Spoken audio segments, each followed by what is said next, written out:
día vamos a tener el examen, obviamente presencial, ¿no? Entonces, el sábado 30, el examen. El próximo sábado, es decir, el sábado 23 de noviembre, va a ser la lección, ¿sí? Lección del primer parcial. Es decir, de aquí en una semana la lección y de aquí en 2 semanas el examen. ¿Ya? Entonces, estamos claros respecto a esa fecha. El otro sábado, sí, el próximo sábado, sí que cae 23 de noviembre, la lección. Y el que viene, sábado 30 de noviembre, vamos a tener el examen, ¿sí? Entonces, esas son 2 fechas que vamos a tener. Vamos a tratar de terminar lo que es la unidad número 3 ¿ya? En este primer parcial. En teoría nos quedaría esta clase, la de hoy sábado, la del próximo jueves y la del próximo sábado, ¿sí? Porque la lección no es larga, pero no tanto. Entonces, el próximo sábado también vamos a tener clase y dependiendo si ese sábado logramos terminar la unidad 3, el jueves, si el jueves de la semana de exámenes, no tendríamos clase. ¿Ya? Pero si no logramos terminar, nos queda algo pequeño pendiente, en tal caso ese jueves tendríamos la clase netamente para terminar lo que es la unidad número 3. ¿Sí? Pero me interesa el sábado más que todo ver con ustedes que hay una parte numérica, si hay un ejercicio, entonces el próximo sábado, después de la lección o antes de la lección, vamos a ver ese ejercicio, ¿sí? Porque eso me interesa verlo presencial con ustedes, explicárselo aquí, porque virtual es un poco más complicado y ustedes van a tender a confundir. ¿Sí? Y en tal caso, si es que quedara algo pendiente para el último jueves, ya sería algo teórico, no algo, unas pequeñas diapositivas, ¿no? Pero creería que hasta el próximo sábado sí vamos a lograr terminar, ¿no? Entonces, ¿estamos claros con las fechas? ¿Hay alguna duda, alguna pregunta? Para la lección, obviamente va a entrar hasta lo que veamos el día jueves, ¿sí? El próximo jueves. Ingeniero, ¿podría ir subiendo las diapositivas y la clase grabada al campo para poder revisar? Las clases grabadas ya están subidas todas.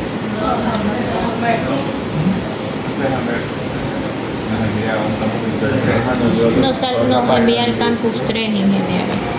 No, es el link. ¿Dónde está? El link que te envié de Drive. Ahí está. ¿Cuál lo envió? Ese link que le envié a sus compañeros que se los reenvió a ustedes. Ahí están todas las clases. Sí, en la plataforma, si ustedes dan. Silencio, por favor. Si ustedes dan clic en la plataforma.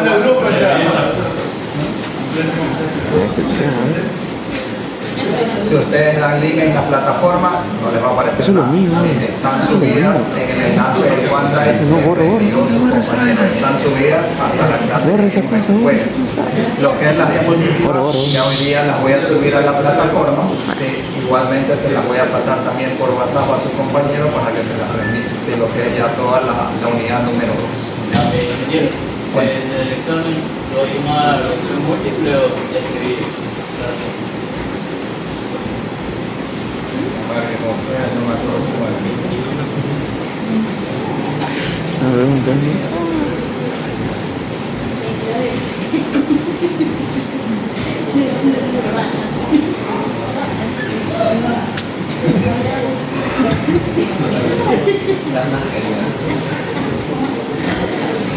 Vamos acá.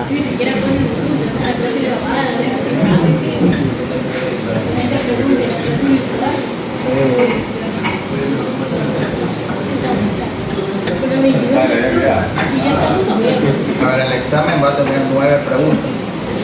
Ya, de esas 9 preguntas, Ay, Dios mío, una pregunta. Examen.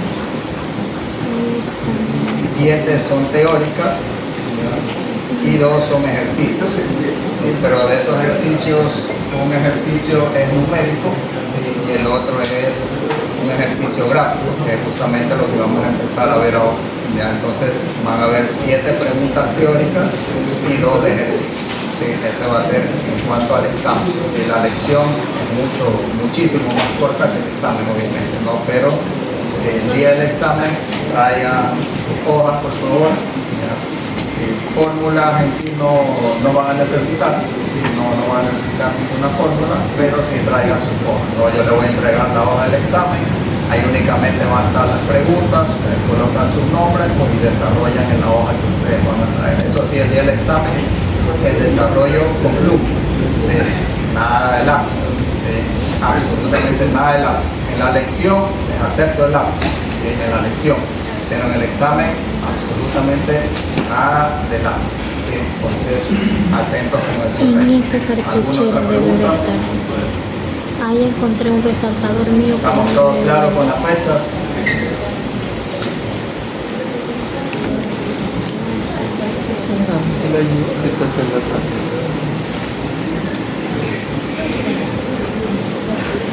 Ingeniero, ¿cuántas preguntas son en la elección?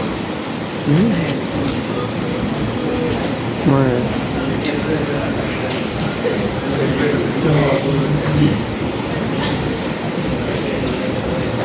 Espérate, dijo 9 preguntas para el examen o lección. Para el examen 9 preguntas, 7 teóricas, 2 ejercicios. Y para la lección, Inge,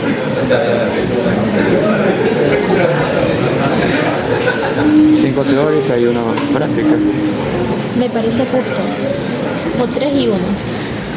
4 y 1. Tampoco así tanto. ¿Se te dañó qué? 252, 50. 1 y 1.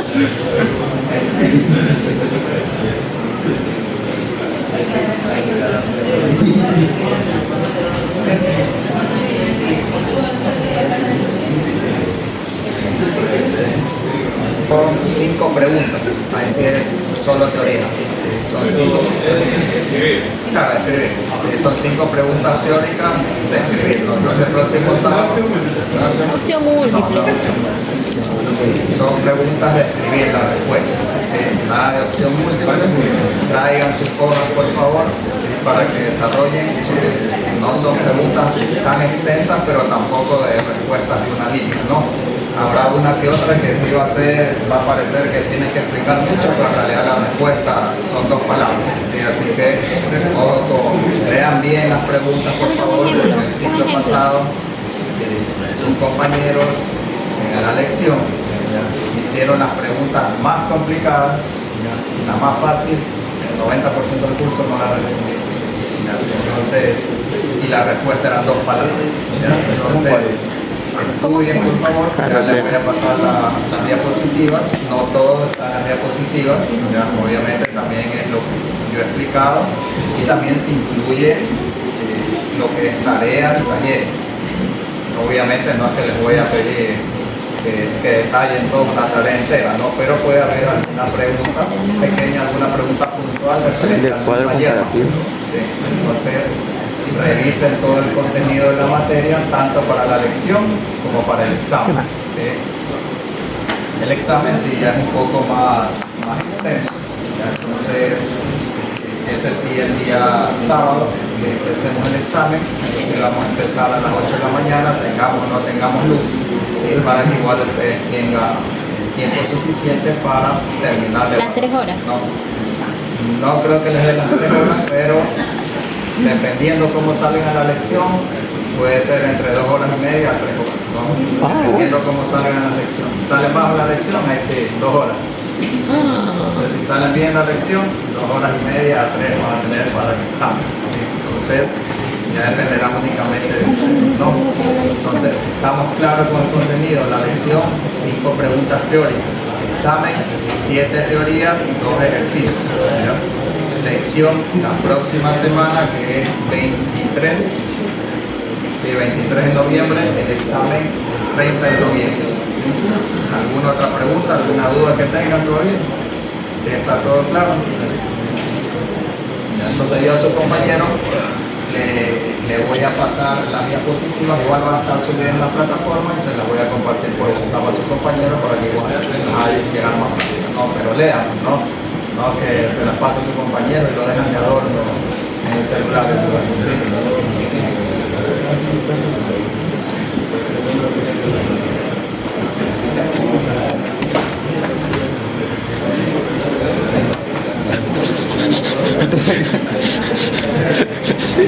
Cambió la mirada hoy. Oye.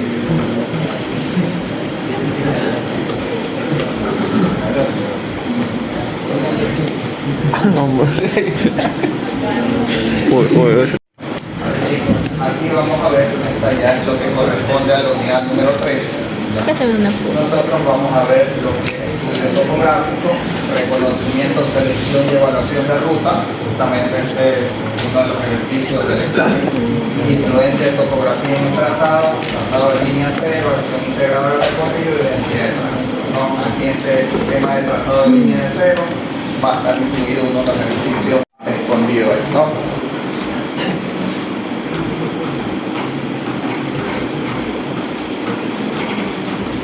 Ya. Recordemos que dentro del trazado de carreteras, ¿verdad? Nosotros vamos a tener algunas etapas, ¿verdad? Nosotros ya vimos las etapas de los proyectos, ¿verdad? Que son algunas etapas que analizamos, ¿verdad? Y en este tramo de la materia nosotros vamos a ver cómo vamos a depender de la topografía. ¿Sí? La topografía nosotros la vamos a ver en el diseño y en la construcción, ¿no? Ahorita vamos a analizar netamente la parte de diseño, ¿verdad? Entonces, la topografía va a estar presente todo el tiempo, ¿sí? ¿Por qué? Porque nosotros para conocer el terreno, ¿qué necesitamos hacer? ¿Qué necesito hacer para conocer cómo es el terreno? Un estudio. Un estudio, un levantamiento topográfico, ¿verdad? Porque yo necesito conocer todas las cotas, el abscisado de todo ese sector donde yo voy a levantar mi proyecto, ¿verdad? Entonces, la topografía, ¿sí?, es parte fundamental, ¿no? Antes, durante y después, ¿sí? Sea en la parte de diseño o sea en la parte constructiva, ¿no? Entonces, tengamos en cuenta que la topografía siempre la vamos a ver, ¿sí? Así que si a alguien no le gusta la topografía, fíjense que todo el tiempo la vamos a ver, ¿sí? Todo el tiempo. Igual es algo sencillo. Aquí en carreteras, más que todo, tenemos en qué nos basamos en la topografía, en las curvas de nivel, ¿verdad? ¿Qué son las curvas de nivel? ¿Qué nos indican las curvas de nivel? Las cotas del terreno, ¿sí? Es decir, qué puntos, ¿verdad?, son altos, qué puntos son bajos, ¿no? Y de ahí el abscisado, ¿no? Entonces, básicamente, esa es la parte de la topografía que nosotros vamos a utilizar, ¿no? Entonces aquí nos indica que es de suma importancia la topografía del terreno, ¿verdad?, para nosotros poder diseñar, ¿no? Eso lo vamos a pasar en adelante. Ya, ¿qué ocurre en una topografía plana, ¿no? Es decir, en un terreno en el llano, ¿no? Por decir, en nuestro país, en la costa. Ya, un terreno plano, relativamente plano, no significa que todo es recto, ¿verdad? Pero sí, su gran extensión es llana, ¿no? Es plana, ¿verdad? ¿Qué ocurre?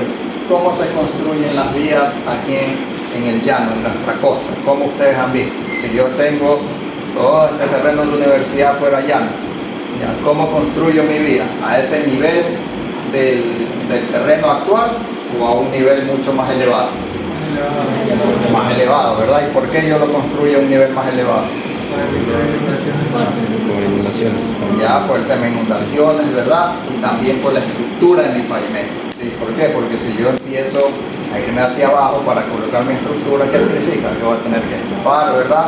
Colocar mucho material, ¿verdad?, para lograr mi estructura, ¿no? Pero ¿qué ocurre? Netamente se mejora un poco el terreno y de ahí hacia arriba, ¿verdad?, yo coloco mi estructura del pavimento, ¿no? Entonces, por lo general, si en una topografía plana, que más la vemos en nuestra costa ecuatoriana, ya, por ejemplo en los ríos, ya, donde tenemos varios cruces de agua, ya en esa provincia, es muy común ver a los costados que el terreno natural está abajo de la carretera.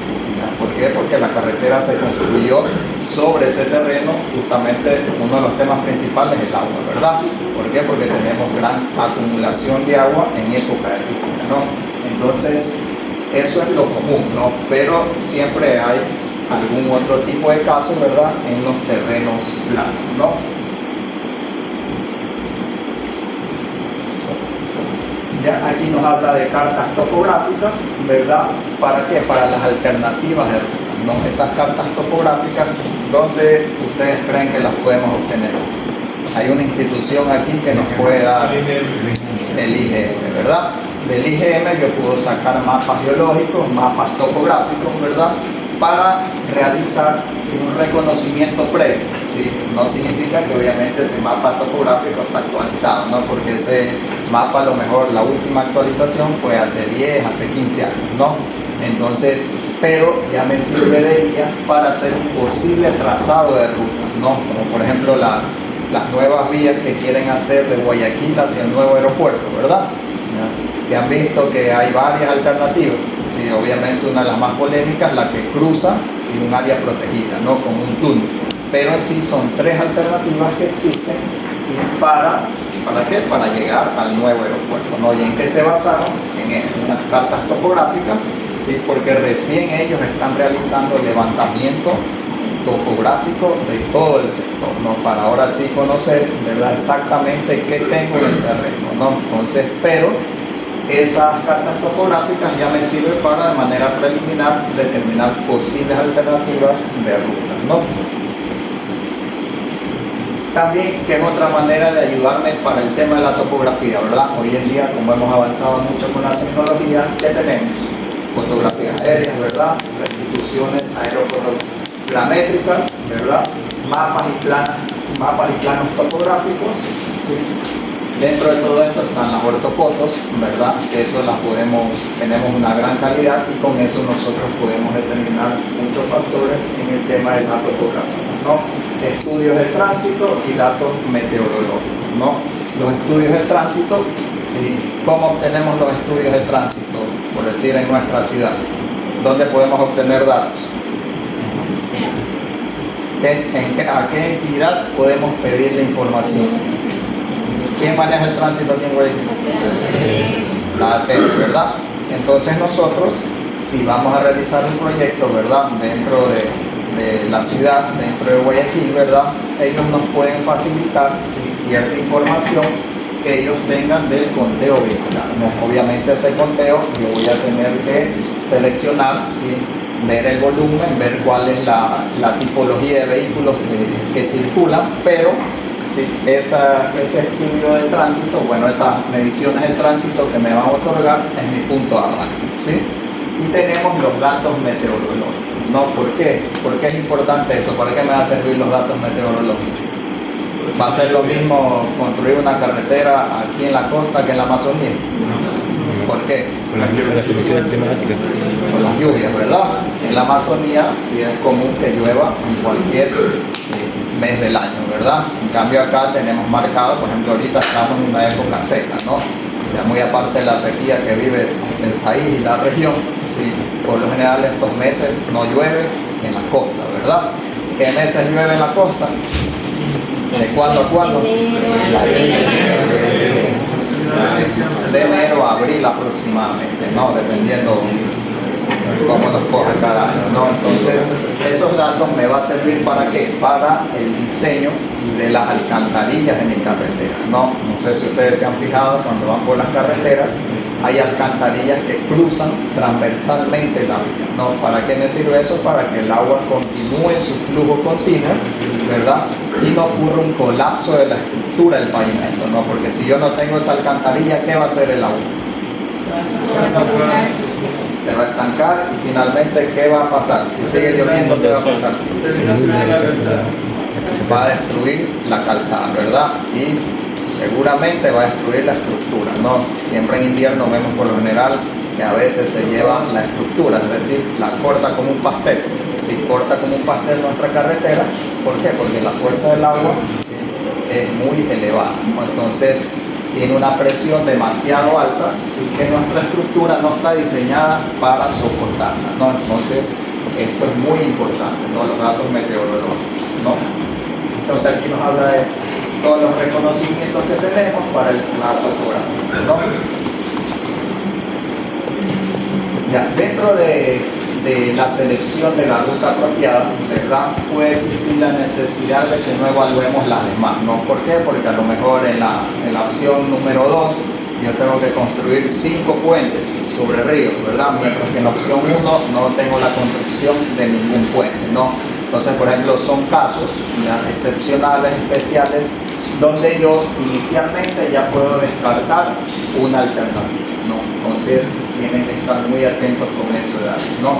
Siempre todo de la mano ¿con quién? Con la topografía, ¿ya? Entonces, ¿qué ocurre? Ya, si nosotros hemos determinado varias rutas, ¿verdad? Es decir, varias alternativas, ya tenemos 2 o 3 alternativas para llegar del punto A al punto B. ¿Qué tenemos que tener en consideración? Si determinar puntos de control secundario, ¿sí? Antes del punto de control secundario, si nosotros también tenemos puntos de control primario. Ojo con esta preguntita. Puntos de control primario son las poblaciones, ¿sí? Todas las poblaciones, es decir, alguna ciudad, algún cantón que nosotros vayamos a atravesar, ¿no? Sea por el centro, por un costado, por donde sea, pero vamos a cruzar una población, ¿no? Entonces, la población, ¿qué va a ser? Un punto de control primario, ¿sí? ¿Y cuáles van a ser los puntos de control secundario? Posibles cruces de corrientes de agua, depresiones de cordillera, ¿verdad?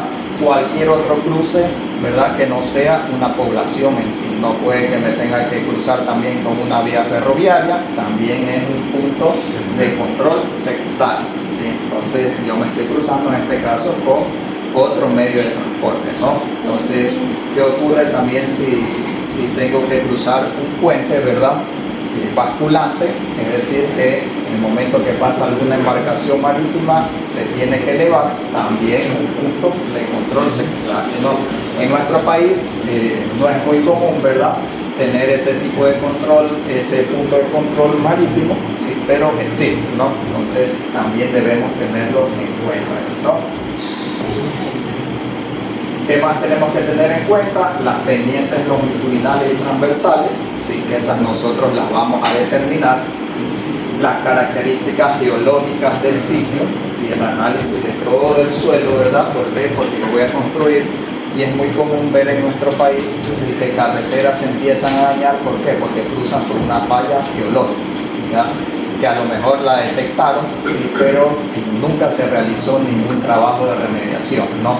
Es decir, por ejemplo, si ustedes se han fijado, ¿ya?, en nuestra ciudad, ¿ya?, hay algunas vías, ¿sí?, que cruzan por fallas geológicas, ¿ya? Una conocida la tenemos aquí cerca, ¿sí?, del otro lado del estero, ¿ya?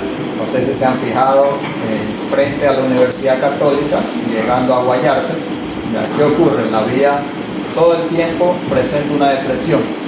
¿Por qué? Porque hay un pequeño movimiento interior del material que va hacia el estero, ¿sí? Entonces, ¿qué ocurre? Todo el material que está ahí, ¿verdad?, tiende a ¿qué? A tener una depresión, ¿verdad?, a deformarse verticalmente, ¿ya? Es decir, que no es una falla porque el asfalto es malo, porque la estructura es mala, no, es una falla geológica propia del sitio, ¿no? Entonces, si ustedes caminan por ese parque lineal que está al lado, ustedes también van a ver el adoquín, los muros, todo que se está desplazando hacia el exterior, ¿no? Entonces, esa es una falla que lleva muchos años presente, ¿no? ¿Cuál es otra falla? ¿Han visto ustedes algún otro tipo de falla de esa manera en la ciudad? Sí. Voy a atacarme en general. ¿Ya? Hay un tramo donde dicen que hay una falla. Ellos me indican que la carretera se alza. Pero en este caso, ¿qué se puede hacer si es el único lugar para el pueblo? O sea, en esos casos siempre ahí va de la mano con el geólogo y el especialista en suelos, ¿ya? Porque ellos, por ejemplo, ellos nos van a decir, mira, aquí tenemos este tipo de falla, ¿sí?, y podemos tener estos dos tipos de soluciones. ¿Cuál de esos nosotros vamos a decidir cuál de esos nos va a convenir para nuestra carretera, ¿no? Porque nosotros no es que vamos a construir un edificio ni una casa, ¿no? Entonces, a lo mejor para saltar esa falla, ellos nos van a decir, ¿sabes qué? Es muy complicado, es muy costoso. Si controlar eso, tenemos que realizar un puente, ¿verdad?, para saltarnos esa falla, ¿ya? O sea, es que para evitar toda esa estructura, la vía es de hormigón y en ese tramo de 50 metros tienes que hacerla de asfalto, ¿sí?, de hormigón asfalto, ¿ya? ¿Por qué? Porque el mantenimiento es mucho más barato, no ibas a tener que hacer mantenimiento, me invento yo, cada 5 años, ¿ya? Entonces va a representar un costo mucho menor, ¿ya? Entonces, por ejemplo, aquí en la ciudad, donde tenemos otra falla, en la avenida El Bombero, ya no sé si se han fijado, pasando el Río Centro Seibos, ¿sí?, ahí hay una gasolinera Primax, ¿ya? esa gasolinera, al pie de esa gasolinera, la avenida El Bombero es que de hormigón o de asfalto. De hormigón. Ya, la avenida El Bombero es de hormigón, ya, pero ese tramo exclusivo donde está la Primax, sí, es de asfalto. Ya. ¿Qué ocurrió ahí? Ya, ahí viene una falla, ¿verdad? Que viene en la parte superior. La parte superior está la vía perimetral, ¿sí? Y arriba de la perimetral comienza todo un cerro, ¿verdad? Todo un sistema montañoso. Y desde arriba, ¿verdad? Viene una corriente de agua subterránea y todo movimiento de tierra interior. ¿Ya? Entonces, ¿qué ocurre? Desde arriba, ¿verdad? Se viene realizando este movimiento, ¿verdad? Y desemboca justo en la avenida del Bombero. ¿Ya? Si ustedes caminan por donde está la Primax, al lado hay un terreno que está lleno de monte. ¿Ya? Si ustedes ven ahí, van a ver siempre, así sea en esta época, que hay algo de agua. ¿Ya? ¿Por qué? Porque justamente ocurre esa acumulación, ¿no? Y es agua que ustedes la ven, y es agua totalmente cristalina, ¿sí? Entonces no es que haya ahí una fuga de alguna tubería, ni nada por el estilo, ¿no? Pero ocurre ese tipo de fallas que ya justamente hay varios estudios, ¿no? En conjunto, si no me equivoco, lo hicieron en conjunto la Universidad de Guayaquil, la Universidad Católica, la ESPOL, ¿sí? Hicieron ese estudio, ¿verdad? Hoy en día ahí se va a levantar un proyecto, ¿sí? De varios edificios, justo al pie de esa falla, y arriba están construyendo el nuevo terminal terrestre de Vía La Costa. ¿Qué ocurrió? El nuevo terminal terrestre de Vía La Costa debió haberse construido hace como 3 años. Pero, ¿qué ocurrió? No empezaba, ¿verdad? ¿Por qué? Porque los diseñadores, hay otra parte, que creo que sí les mencioné, ustedes deben ir al campo. Sí, si ustedes son diseñadores, no es que Tito me mostró las fotos, el video, listo, ya conocí el terreno, ¿verdad? Ustedes tienen que ir al sitio. ¿Ya? ¿Qué ocurre? Estas personas nunca fueron al sitio, ¿ya? Ni siquiera sabían lo que existían, solo lo vieron por fotos, por Google Earth y listo. Diseñaron y se olvidaron el pequeño detalle del agua que está corriendo, ¿verdad? Cuando llueve, en esa parte de la perimetral se forman cascadas, hay un gran flujo de agua que desemboca en la avenida del Bombero. ¿Ya? Entonces, desde la parte alta de la montaña llega hasta la avenida del Bombero. Entonces, ¿qué ocurrió en el terminal? Obviamente, en el diseño no habían contemplado esta parte. No es decir que si construían el terminal, venía la primera lluvia, muy seguramente íbamos a ver el terminal de arriba, lo íbamos a ver en la avenida del Bombero. Ya, se lo iba a llevar, ¿no? Entonces, siempre tienen que ir a visitar el sitio donde va a ser el proyecto, ¿sí? Tienen que conocer el sector, ¿sí? ¿Por qué? Porque obviamente por fotos o porque me contó mi amigo que sí fue, siempre habrán detalles, ¿sí? Que nosotros tenemos que dejar, ¿no? Porque ¿quién va a diseñar? Soy yo, ¿verdad? Si pasa algo en la obra, ¿quién va a ser el culpable? ¿El que me dijo la información o yo? Nosotros, ¿verdad? Nosotros somos los que vamos a firmar el diseño, vamos a firmar los planos, ¿no? Entonces hay que tener mucho cuidado con eso, ¿no? Aquí tenemos una pequeña demostración de un plano de curvas en nivel topográfico, ¿sí? Curvas en nivel topográfico, ¿no? ¿Qué ocurre aquí? Tenemos el punto A, el punto B, perdón, y el punto A, ¿sí? Todas estas curvas en nivel, ¿verdad?, nos determinan que las cotas del terreno, es decir, las alturas, ¿no? Estas líneas que ustedes ven negras, sombreadas negras, y esta acá, en este caso van a representar ríos, ¿sí? Cuerpos de agua, ¿no? Viendo esta figura, ¿verdad?, para llegar del punto A al B o viceversa, nos muestra 3 opciones, ¿verdad? Ruta 1, que es la que está aquí, ruta 2, que es la que vemos aquí, y la ruta 3, que es esta de aquí, ¿no? Esta partecita, ¿qué creen que sea ustedes? ¿Qué creen que es? Una montaña. Una montaña, ¿verdad? Y muy seguramente acá tengamos otra, ¿no? Entonces, ustedes ven esas 3 rutas. ¿Cuál creen ustedes que sería la mejor opción para llegar, conectar los 2 puntos, A y B? La 3. La ruta 3 porque evita el río. La ruta 3. ¿Por qué creen que la 3 es la mejor? Evita las montañas y evita los cuerpos de agua. Ya evita las montañas y los cuerpos de agua. ¿Ya? Pero ¿qué ocurre si la ruta 3 doble en kilometraje la ruta 1? Justificaría no construir. ¿Qué tengo que construir sobre los cuerpos de agua? Puentes, ¿verdad? En este caso, en la ruta 1, ¿cuántos puentes? 1, ¿verdad? En En la ruta 2, un puente y 2, ¿verdad? ¿Qué ocurre si la ruta 3 duplica el kilometraje de la ruta 1? ¿Ustedes creen que justificaría elegir la 3?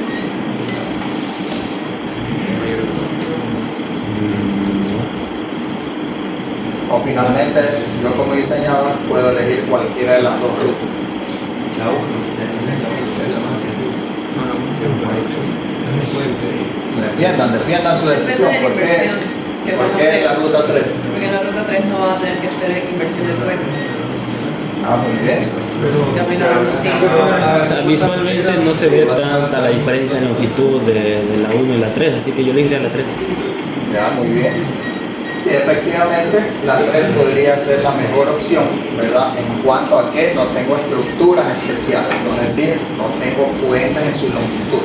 Sí, pero la ruta 1 también es una buena opción, ¿no? Entonces, obviamente, nosotros, por decir, si tenemos estas tres alternativas, ¿verdad? Nosotros podemos finalmente descartar cuál. La ruta 2, ¿verdad? ¿Por qué? Porque es bastante extensa también, ¿verdad?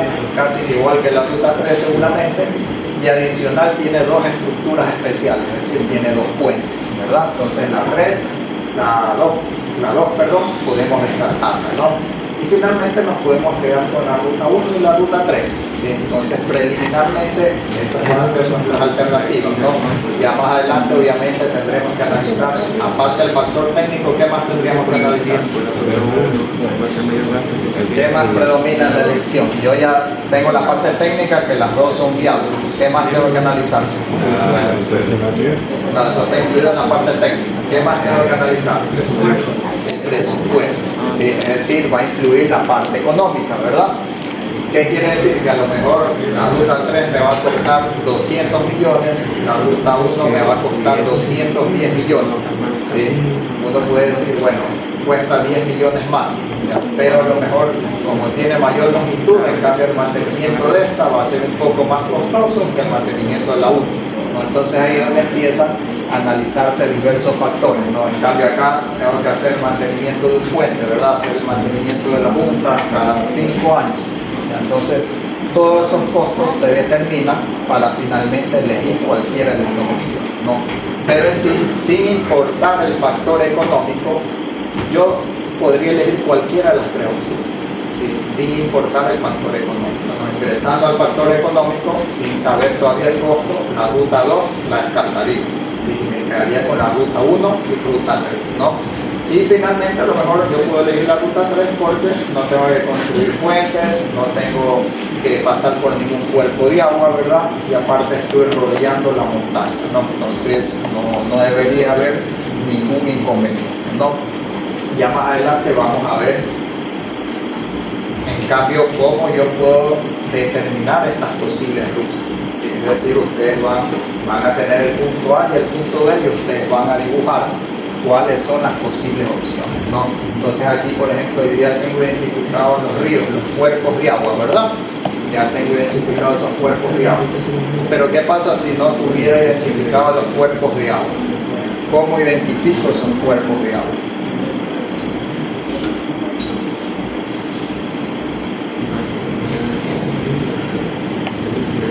¿De qué manera yo puedo identificar dónde están ubicados los cuerpos de agua?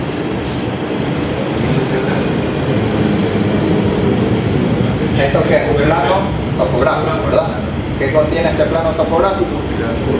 Curvas de nivel, ¿verdad? ¿Qué son esas curvas de nivel? Cotas. ¿Ya? Entonces, con las cotas, ¿ya?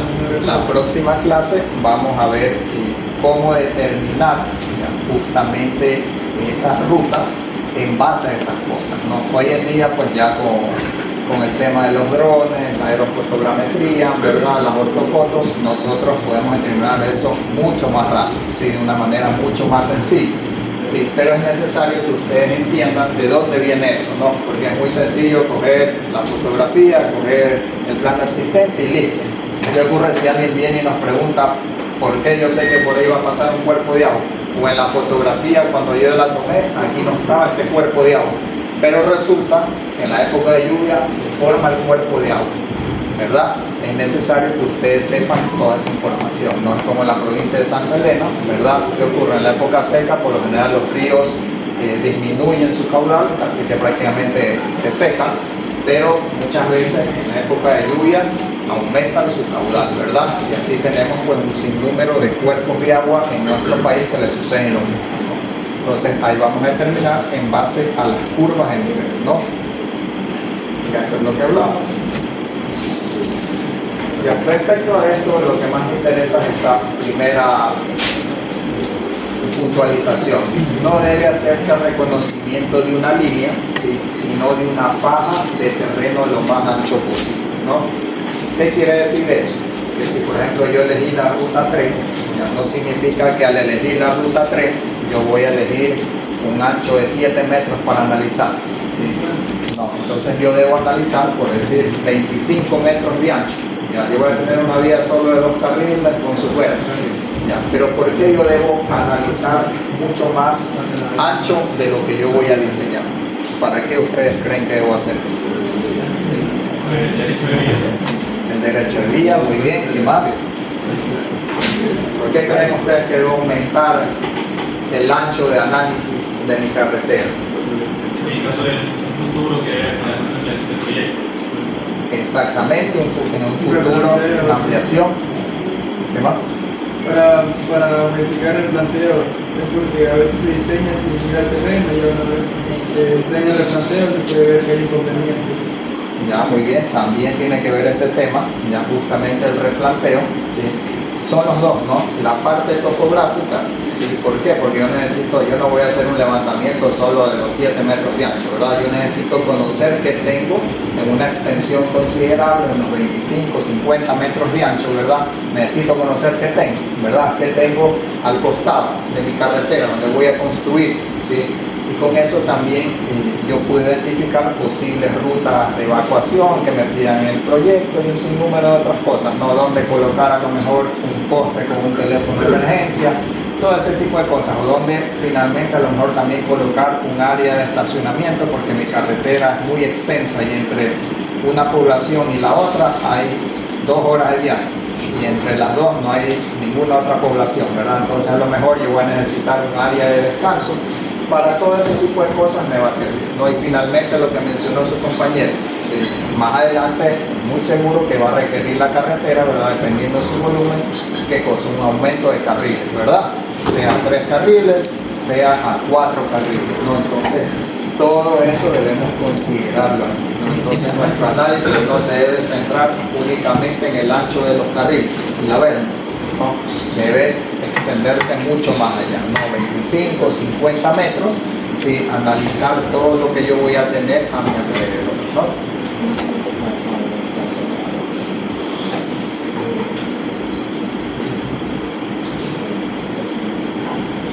Ya aquí nos habla en cambio de la topografía que nosotros inicialmente vamos a determinar, eso ya lo vamos a ver en el segundo parcial, ¿sí? Vamos a determinar un radio mínimo, una pendiente máxima, un vehículo de diseño, una sección transversal, ¿sí? Para nosotros determinar todo esto aquí, ¿qué creen ustedes que vamos a necesitar? ¿Qué información? Para determinar todo esto que nos están mencionando. Radio, pendiente, vehículo de diseño, ¿qué creen ustedes que debamos necesitar inicialmente? ¿Qué creen ustedes que vamos a necesitar? El levantamiento topográfico, muy bien, ¿qué más? Estudio de suelos. El estudio, el de los vehículos, qué tipo de vehículos hay, la masa. Exactamente, el tipo de vehículo, ¿verdad?, que va a pasar, por lo tanto, el volumen. ¿Ya? Necesito saber el TPDA. ¿Ya? ¿Qué más? Ustedes hablaron algo de estudio de suelo. Sí, porque yo necesito conocer qué tipo de terreno tengo ahí, ¿verdad? Necesito conocer si es un terreno llano, un terreno ondulado, un terreno montañoso, ¿verdad? Todas estas características, ¿para qué me van a servir? Sí, vamos a ver en el segundo parcial cómo con esos datos iniciales nosotros vamos a determinar la velocidad de diseño. ¿Sí? Esa velocidad de diseño es nuestro punto de arranque, ¿sí?, para determinar el trazado geométrico y por lo tanto todo esto que nos están pidiendo y un sinnúmero de elementos más, por eso nos pone Excel, ¿sí? Un sinnúmero de elementos más que contienen las carreteras, ¿no? Entonces, todo va a empezar con ¿qué? Con el volumen, ¿verdad? Es decir, un estudio de tráfico, de tránsito, ¿qué más? El estudio topográfico, ¿y qué más? El del suelo, ¿no? Es decir, necesito saber qué tipo de terreno tengo, si es terreno llano, montañoso, ¿verdad? Y con eso pues determinar todas estas características, ¿no?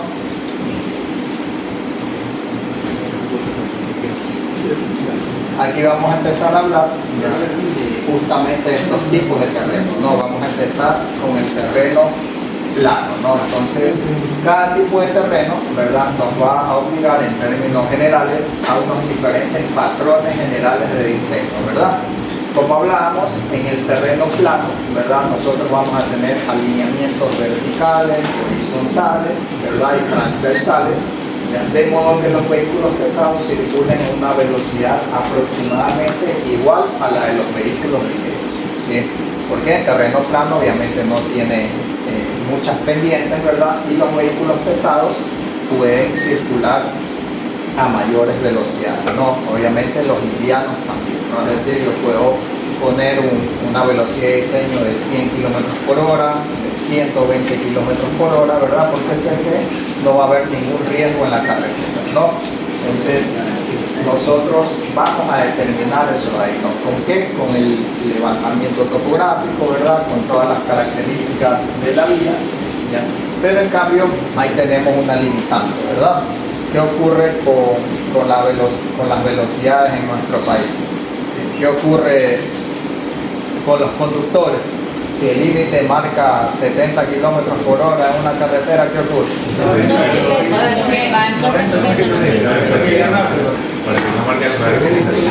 Y cuando hay un radar, ¿qué pasa? Freno.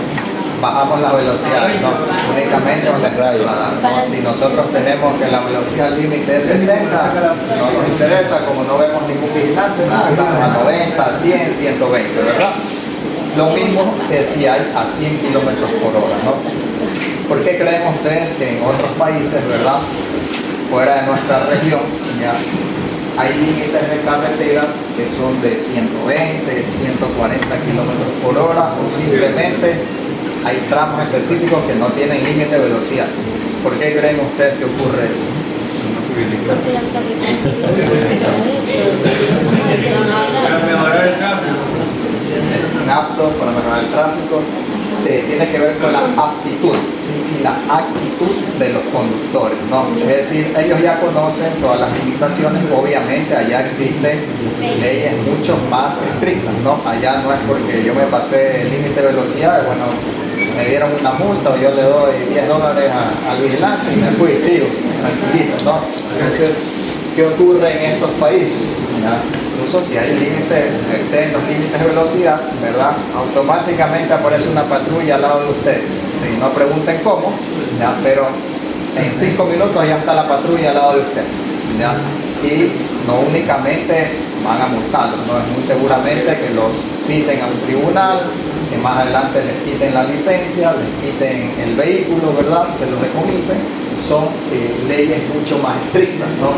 ¿Por qué? Porque obviamente ellos hace muchos años también tienen que haber estado de esta manera, ¿no? Que lo típico, ¿no? Solo cuando veo el radar, ahí sí voy a la velocidad, ¿no? Mientras no veo el radar, sigo avanzando, ¿no? Entonces en estos países ocurre esto aquí, ¿no? Tienen esa libertad, entre comillas, pero donde infringen la ley, ¿verdad?, son sanciones mucho más drásticas, ¿sí?, que incluyen pues obviamente el retiro de la licencia de conducir, ¿no? Entonces siempre tenemos que tener en cuenta también ese factor en nuestro país, ¿no? ¿Por qué? Porque a veces con los datos del terreno, el TPA nos va a dar una velocidad de diseño de 120 kilómetros por hora. ¿Ustedes han visto aquí alguna carretera que tenga velocidad máxima 120 escrito en el letrero? No, ¿verdad? Sí, van a esa velocidad. Ya. Y estoy muy seguro que sí debe haber. Sí, carreteras de hace muchos años que fueron diseñadas, construidas, deben de tener esa velocidad de diseño, ¿sí? Pero ¿quién finalmente coloca ese letrero? La autoridad del tránsito, ¿no? Entonces, ¿dónde tenemos un claro ejemplo de eso? En Vía La Costa, ¿verdad? Vía La Costa antes era 90 kilómetros, luego lo bajaron a 70 y finalmente lo dejaron en 80, ¿ya? ¿Por qué estaban jugando con la velocidad de la autoridad de tránsito? Bajándola y luego subiendo. Por los accidentes que se han ocasionado en esas vías. Por los accidentes, ¿verdad? ¿Por qué? Porque la gente anda a altas velocidades al ser una autopista, ¿verdad? ¿Dónde más tenemos? En la vía perimetral, ¿cuál es el límite de velocidad en la perimetral? 90. 90 kilómetros. ¿Ustedes creen que todos respetan los 90 en la perimetral? No. Siempre por lo menos cada semana tenemos algún accidente en la vía perimetral, ¿verdad? Obviamente a veces no es netamente la velocidad, suman otros factores, ¿verdad? Hoy en día seguridad, iluminación, pero en sí es muy frecuente que el exceso de velocidad, ¿verdad?, nos lleve a estos problemas, ¿sí?, de accidentes, ¿no? Que obviamente incluso se puede llegar a perder la vida, ¿no? Entonces, lastimosamente en nuestro país, para el diseño geométrico de carreteras tenemos que tener en cuenta también esa aptitud y actitud de los conductores, ¿no? Dentro de la ciudad, por ejemplo, ¿cómo son los conductores aquí dentro de nuestra ciudad? Agresivos.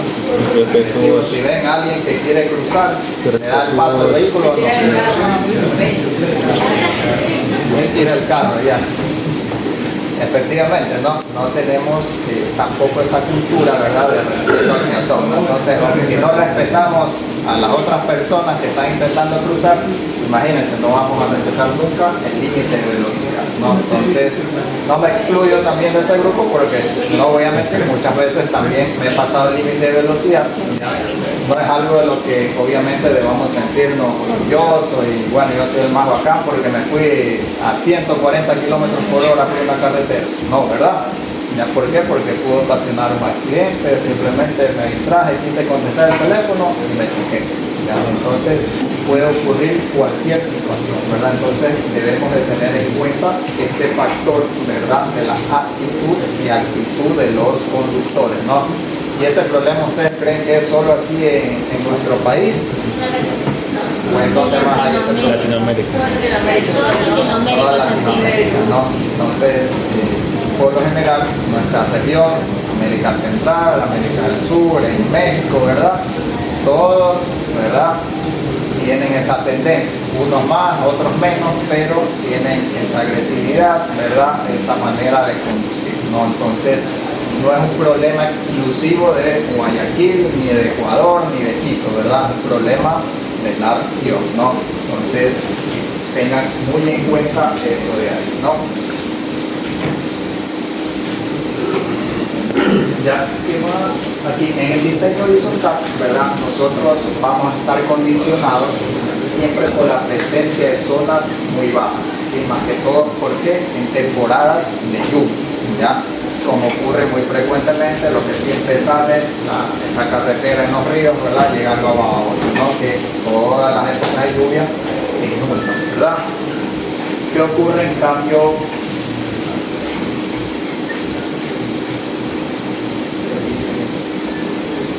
En el alineamiento vertical que tenemos, ¿verdad?, el paso en cambio por zonas bajas o inundables.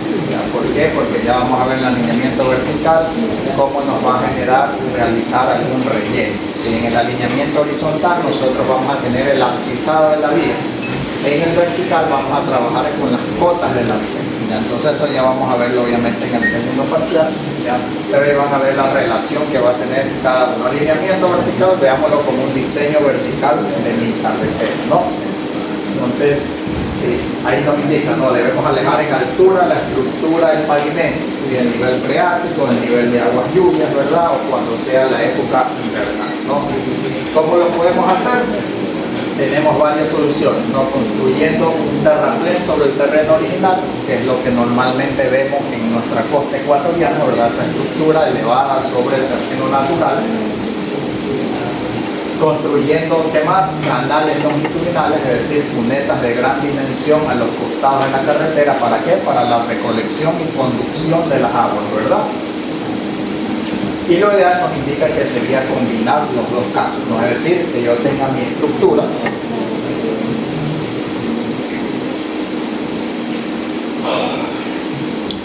este es el primer caso, ¿verdad? Yo tengo mi terraplén, esta es mi estructura del pavimento, ¿verdad? Este es el terreno natural, ¿sí? Y en este caso no tengo drenajes a los costados, ¿verdad? Netamente el agua se conduce y sigue su camino, ¿no? ¿Qué ocurre? Este es el segundo caso, tengo mi estructura que es muy baja. ¿Qué realizo aquí? Construyo una especie de canal, ¿verdad? ¿Para qué? Para que el agua se meta en el canal, ¿verdad? Y se conduzca hacia otro punto, ¿no? Ahí tenemos la construcción de canal. Y finalmente, lo que ellos nos indican que sería lo óptimo, una combinación de esos dos casos, ¿no? Es decir, yo tengo mi terraplén, yo ya tengo sobre el terreno natural mi vía 1 metro arriba, ¿verdad? Ya tengo mi terraplén. ¿Y qué tengo en los costados? Construidas esas cunetas, ¿verdad? ¿Para qué? Para recolectar y conducir todo el agua lluvia, ¿verdad? Que va a venir desde mi vida, ¿no? Entonces, esto sería obviamente el caso ideal, ¿no? Pero también podemos tener cualquiera de las dos soluciones, ¿sí? Todo va a depender de quién, del agua, ¿sí? Qué tanta cantidad, ¿verdad?, de agua lo vaya a tener en la época de lluvias en el sector, ¿no? Entonces, por eso es importante el estudio hidrológico e hidráulico, ¿no? Porque ese es el que me va a determinar, ¿verdad?, qué cantidad de agua yo voy a tener, ¿no? Y finalmente, ¿qué más va a ser necesario para el agua aquí? Ya construí mi terraplén, ya tengo mi túnel. ¿Qué más debo construir en la carretera para el agua? ¿Qué más me falta ahí? Alcantarillas, ¿sí? Las alcantarillas en cambio cruzan transversalmente la vía, ¿sí? Es decir, para que el agua obviamente este punto va a ser a lo mejor más bajo que el de acá, viene el flujo de agua y necesita cruzar, ¿no? Entonces yo necesito colocarle una alcantarilla, ¿verdad?, para que el agua continúe su flujo continuo, ¿sí? Porque si yo corto el flujo del agua va a generar un empuje y me va a dañar la estructura del pavimento, ¿no? Entonces en determinados puntos yo necesito construir esas alcantarillas, ¿no?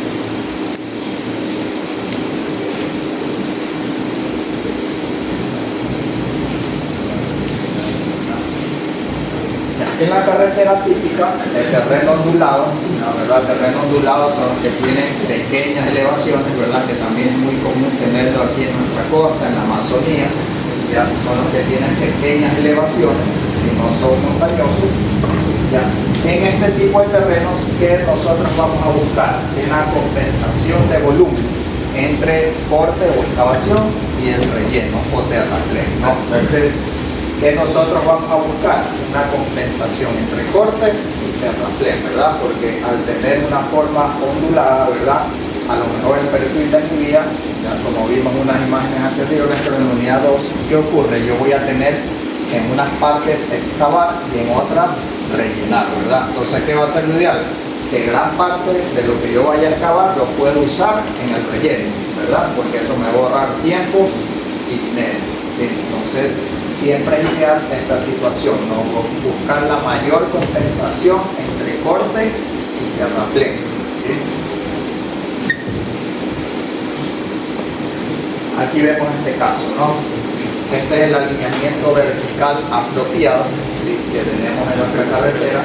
La línea en negrita, ¿verdad?, es la forma del terreno natural.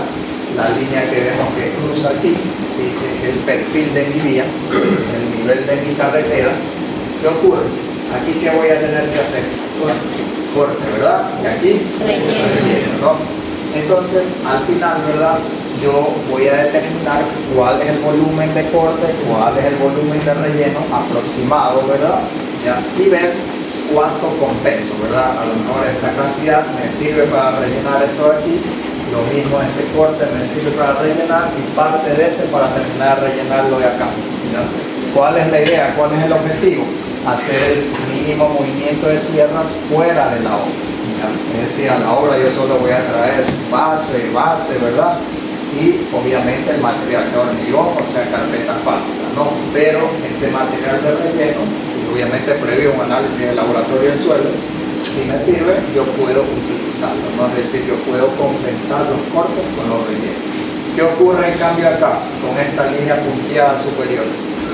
¿Qué tengo ahí? Hay un menor corte, un mayor relleno. Exacto, ¿no? ¿Por qué? Porque solo voy a tener que cortar esta parte, ¿verdad? Esto y esta parte, pero tengo que rellenar todo esto y todo esto, ¿no? Es decir, yo voy a tener que traer mucho material de una cantera, ¿no?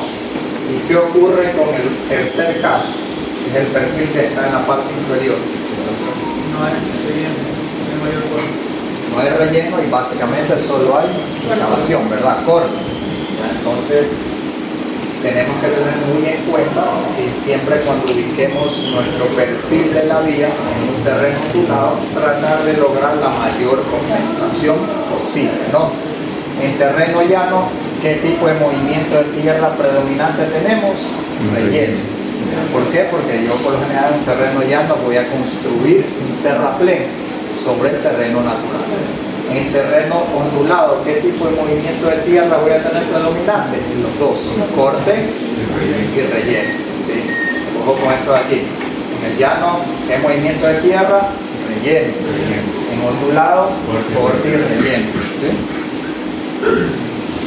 Ahí vemos una sección transversal, ¿verdad? Aquí, por ejemplo, se corta esta parte de la montaña y se la coloca en esta para terminar de construir mi mesa vial, ¿no? Mi estructura del pavimento, ¿no? Y en el terreno montañoso, ¿verdad? Ahí en cambio va a ser el movimiento de tierra predominante. ¿Cuál sería? Corte, ¿sí? Entonces en el terreno montañoso el movimiento de tierra predominante, corte o excavación, ¿sí? Entonces nosotros, como es montañoso, ¿verdad? Siempre vamos a tener que excavar una parte de la montaña, realizarla y ahí construir mi estructura vial, ¿verdad? Entonces en el terreno montañoso netamente por lo general corte, ¿verdad? Pero ¿qué puede ocurrir? Que a lo mejor en esta parte yo necesito extender mi estructura, ¿verdad? Y a lo mejor tengo que hacer un pequeño relleno, ¿verdad? Pero ese relleno a lo mejor no representa ni el 5% de lo que yo voy a excavar, ¿verdad? Entonces, la actividad predominante de movimiento de tierra en terreno montañoso, ¿cuál va a ser? Corte o excavación.